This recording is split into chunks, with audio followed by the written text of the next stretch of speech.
Bonjour, bonsoir à tous. Bienvenue sur Odin en live. Ce soir, nous allons écouter Jordan Creton qui va nous parler de son roman. Et du coup, Jordan, je te laisse te présenter. Bonsoir à tous, enchanté de vous parler. Moi je m'appelle Jordan Creton, je suis un gars du Pas-de-Calais, j'habite un petit village. Je viens de publier mon premier roman de l'obscurité dans les ténèbres aux éditions du Bleu au 1er février 2021, cette année. J'ai commencé à écrire assez jeune, mais des petites histoires. Ces petites histoires sur des lutins, des sorciers, un peu de tout comme ça sur le monde magique. Après, au fur et à mesure, je me suis mis à écrire des poèmes parce que j'aime beaucoup la poésie. Après, j'avais plein d'autres histoires dans ma tête. Au début, j'ai mis ça un peu de côté parce que je pensais pas que ça pourrait intéresser quelqu'un. Et puis là, pendant le dernier confinement, j'étais en chômage partiel. Je me suis dit, passer mon temps, je vais écrire mes histoires. Puis mon premier roman, c'est vite écrit en 3-4 mois. Et donc, je me suis dit, peut-être ça va intéresser quelqu'un. J'ai lancé plusieurs émissions d'édition. J'en ai envoyé à une dizaine et 8 m'ont répondu positivement. Et j'ai choisi la maison d'édition du Lit Bleu. Bien sûr, ça, c'est à côté de mon métier. À la base, moi, je suis technicien de bureau d'études en fibre optique. Ce qui n'a rien à voir avec la littérature, vu que je passe mon temps à faire des plans de chantier. Donc voilà. Et du coup, depuis combien de temps tu écris ? Je écris depuis peut-être l'âge de 8-9 ans. Vraiment des petites histoires sans vraiment m'y intéresser. Ensuite, j'ai des profs qui m'ont poussé à écrire avec des écrits d'invention. Ils ont adoré mes histoires, ils adoraient ça. Donc après, je me suis mis à écrire des poèmes au début parce que j'ai toujours adoré la poésie. Et bon, j'espérais devenir un guitariste un de ces jours avec un petit groupe de rock, ce qui ne s'est jamais fait. Et ensuite, j'avais plein d'histoires qui tournaient dans ma tête. Donc au début, je ne savais pas trop si ça intéresserait quelqu'un que je les écrive. Et pendant le premier confinement, comme j'étais en chômage partiel, je me suis dit, j'ai eu du temps à passer. J'ai écrit mes histoires pour les sortir un peu de ma tête. Et voilà, mon premier roman s'est écrit en 3-4 mois. Et donc, je l'ai lancé à plusieurs maisons d'édition et ils m'ont répondu positivement. D'accord. Et du coup, pourquoi avoir choisi le lys bleu pour... J'en ai 8 qui ont répondu positivement. Deux d'entre elles des maisons à compte d'auteur, donc j'ai vite répondu non, parce qu'on me demandait 3 000 € pour publier mon livre. C'est un peu honteux. C'est sûr. Autant faire un compte d'auto-éditeur pour faire ça. Oui. Et en fait, tout bêtement, j'y étais au feeling en fait. J'aimais bien le nom. Donc j'avais le choix entre le Lit Bleu, Eco-édition, une maison d'édition dans le sud, je sais plus trop le nom. Et en fait, je me suis dit, le Lit Bleu, j'étais un peu sur Facebook, on voit un peu les avis des gens qui étaient là-bas. Là, certains m'ont dit que ouais, ça se passait bien tout ça. Puis au début, les premières prises de contact se passaient bien. J'avais souvent des contacts avec eux tous les jours, par mail ou par téléphone. Donc ça se passait bien. Puis je me suis dit, allez, on va tenter la chance là-bas, puis on verra comment ça se passe. D'accord. Bien sûr, j'ai tenté par une petite maison d'édition, parce qu'en fait, je n'osais pas trop essayer les grandes maisons d'édition, parce que j'avais peur de refuser de prendre ça comme un échec. Donc je me suis dit, peut-être essayer les petites maisons d'édition, un peu plus personnelles, un peu plus intimes. Peut-être qu'ils donneront plus leur chance à un jeune auteur plutôt qu'une grande maison d'édition qui ont l'habitude de prendre des auteurs célèbres. Voilà. Et du coup, quel genre écris-tu le plus ? Du fantastique. Bon, j'aime pas trop faire un genre parce que je trouve qu'on doit écrire et pas écrire par un genre. Je pense que le genre doit s'appliquer après. Donc, fantastique, mais bon, c'est un peu plus fantastique, mais vraiment le côté sombre, un peu comme l'horreur. Sauf que l'horreur est un sous-genre en littérature. Donc, genre fantastique. Moi, j'appelle ça plutôt du dark fantastique, en parallèle avec la dark fantasy, que j'aime beaucoup. Et du coup, je vais te laisser nous présenter ton roman. Donc, il s'appelle De l'obscurité dans les ténèbres. Donc c'est un roman fantastique, mais assez sombre. Donc c'est l'histoire d'un homme qui perd tragiquement son fils. Donc il doit passer par les étapes du deuil, sauf qu'il n'arrive pas à surmonter ce deuil. Il fait une dépression et se noie dans l'alcool. Sauf qu'au fur et à mesure du temps, il finit par tout perdre. Et alors qu'il est au fond du trou, qu'il a perdu goût à la vie, il fait une étrange rencontre.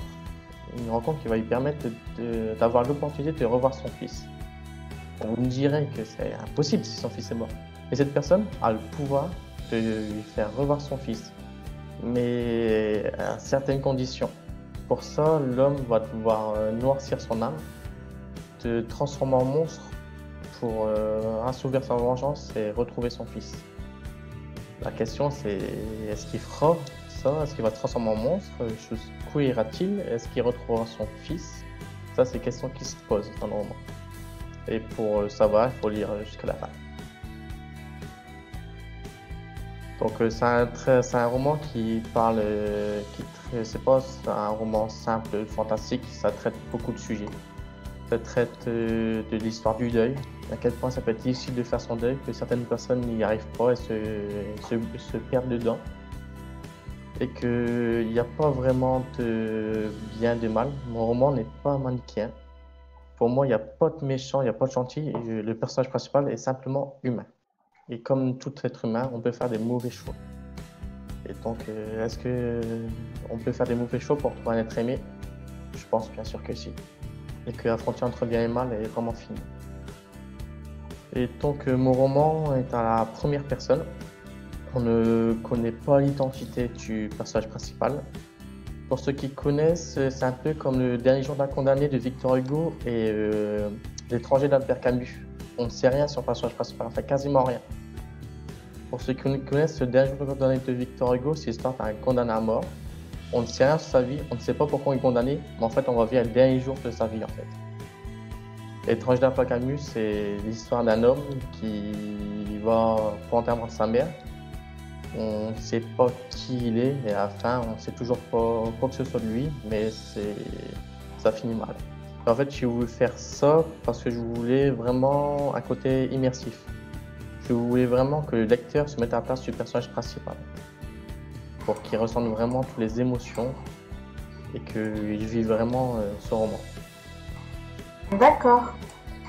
Et du coup, est-ce que tu as des projets pour 2021? Là, d'abord finir ma nouvelle pour Discord. Ensuite, là, je vais envoyer mon deuxième roman, qui est aussi un roman fantastique, mais plus côté horreur. Mon premier roman, c'est de l'horreur, mais pas trash, c'est de l'horreur psychologique. On joue vraiment sur la psychologie du personnage, de tout ce qui peut y arriver. Le deuxième, c'est vraiment de l'horreur physique. Et donc, je vais l'envoyer à plusieurs maisons d'édition. Je vais tenter les grandes maisons d'édition. Ça a toujours été mon rêve. Je vais essayer de tester, voir s'ils acceptent mon deuxième roman. Je vais essayer de me servir du premier roman comme tremplin. Donc ensuite, je vais commencer mon troisième roman. Enfin, j'hésite parce que j'ai deux romans en tête et je ne sais pas lequel je vais commencer. Mais il y en a un que j'ai plus envie de commencer que l'autre. Ensuite, je vais aussi écrire une nouvelle. Enfin, je vais participer à un collectif d'auteurs qui écrivent un recueil de nouvelles pour une association de femmes battues en fait. Et donc, je vais écrire une ou deux nouvelles, les publier à travers une certaine maison d'édition. Et tous les trois auteurs iront à cette association. Donc ça me tient à cœur, je trouve que c'est une bonne initiative. Et ensuite, voilà. Ensuite, faire la promotion de mon premier roman, en espérant qu'il rencontre son public. Et du coup, est-ce que tu as un conseil à donner aux personnes qui souhaitent se lancer? Ne pas avoir peur. Faut pas avoir peur de l'échec. De toute façon, si vous avez un échec, tant pis, vous relèverez mieux, vous prendrez les bonnes critiques. De toute façon, faut toujours tenter pour réussir. Ensuite, ne pas écrire pour quelqu'un d'autre, écrire pour soi-même. Par exemple, j'ai discuté à un moment avec un auteur de romans d'horreur aussi. Et lui me disait qu'il hésitait à écrire certains passages parce qu'il avait peur de choquer certaines personnes et que les gens le regardent différemment. Parce que en fait, son auteur comme moi, et son nom de plume. Donc, D'accord. il avait peur, ça choque certaines personnes. Donc, pour moi, il y aura toujours des critiques. Peu importe ce que vous écrivez, il y aura toujours des personnes pour critiquer ou choquer. Donc, écrivez pour vous. Même si ça peut choquer, tant pis. Tant que vous écrivez pour vous, c'est le principal. Parce que si vous vous auto-censurez, ça va se ressentir dans la plume. Et ça ne sera pas beau en livre. Euh, du coup, on va continuer avec les questions surprises. Oui. Donc, la première est quel conseil voudrais-tu donner à l'ado que tu étais? Plein, parce que je savais pas quoi faire et de ma vie. J'étais un peu perdu. Donc je lui ai dit, bah tiens, les petites écritures que tu écris dans un petit bouquin que tu caches à tout le monde parce que tu veux pas que les gens savent, parce que t'as un peu honte, t'as peur que les gens te prennent autrement, n'aie pas peur de les publier. De toute façon, tu t'en fous des gens, pense à toi-même. Et tout ce que tu écris, écris-le bien. Et au lieu de faire des études que les gens te conseilleront et que toi tu n'aimes pas forcément, eh ben vas-y, voilà. Tu te veux te lancer dans l'écriture, bah, tu écris, tu envoies tes éditeurs, ils aiment pas, tu réécris et à un moment ils aimeront. Donc ne lâche pas l'affaire et essaye pas la guitare. Tu ne deviendras jamais une star du rock, laisse tomber. Quel est ton film préféré? Mon film préféré. Bon, en fait, il y a des choses que je pourrais dire comme Exorciste, les Freddy ou les Papillons. En fait, moi, c'est pas vraiment des films, c'est surtout des réalisateurs que j'aime bien.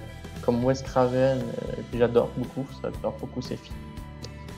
Et aussi, j'aime bien des films comme Shutter Island, où vous êtes vraiment. J'aime bien les films où on joue sur la psychologie en fait, et où il n'y a pas vraiment de vraie fin. Comme Shutter Island, ou voilà. Après, j'aime beaucoup les films d'horreur. Et du coup, quelle est ta série préférée où tu ne raterais jamais un épisode? C'est dur à dire. À un moment, j'étais à fond sur Walking Dead. Bon, j'attends que la nouvelle saison sorte, mais j'étais un peu déçu des dernières saisons. Là, je suis en train de binge-watcher une série que j'avais mis en pause, qui est Daredevil. Bon, ça n'a rien à voir avec l'horreur, mais que j'adore. Donc, je vous dirais ouais, Daredevil. Qui, ouais, c'est la série sur laquelle je suis à fond dedans, où je regarde un épisode tous les jours. D'accord. Et un film que tout le monde adore mais que tu détestes? Et Twilight.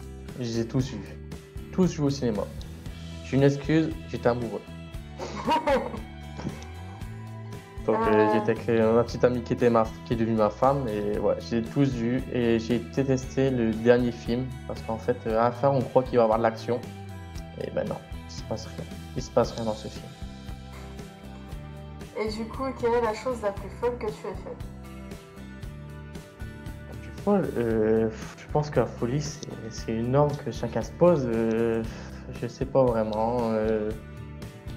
Enfin, c'est une question folle que j'ai fait en étant sobre ou pas? À toi de Je voir. sais pas même. C'est juste une question, c'est à toi de l'interpréter comme tu l'entends. La réponse que tu Disons souhaites. que j'ai eu ça, un épisode de Trou Noir, donc je pourrais pas en parler, je sais pas. Apparemment, j'ai des trucs qui faillent. Donc, mais bon, ça m'est arrivé de me promener cul nu en étant bourré. Donc, peut-être ça. D'accord.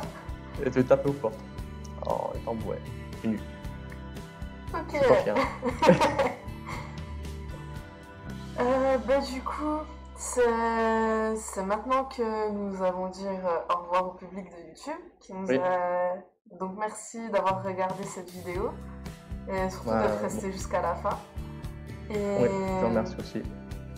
Et si vous êtes intéressé par le roman de Jordan, tout se trouve dans la description. Vous pouvez aussi nous rejoindre sur Discord, le lien sera dans la description. Tout ce que en fait, toutes les informations, vous pourrez les trouver directement dans la description. Et voilà, n'hésitez pas à vous abonner, à liker, tout ça. Et c'est super important pour nous. Et à bientôt. Faut liker un max. Créer même des faux comptes et liker, juste pour faire un peu de Mais du coup, à bientôt.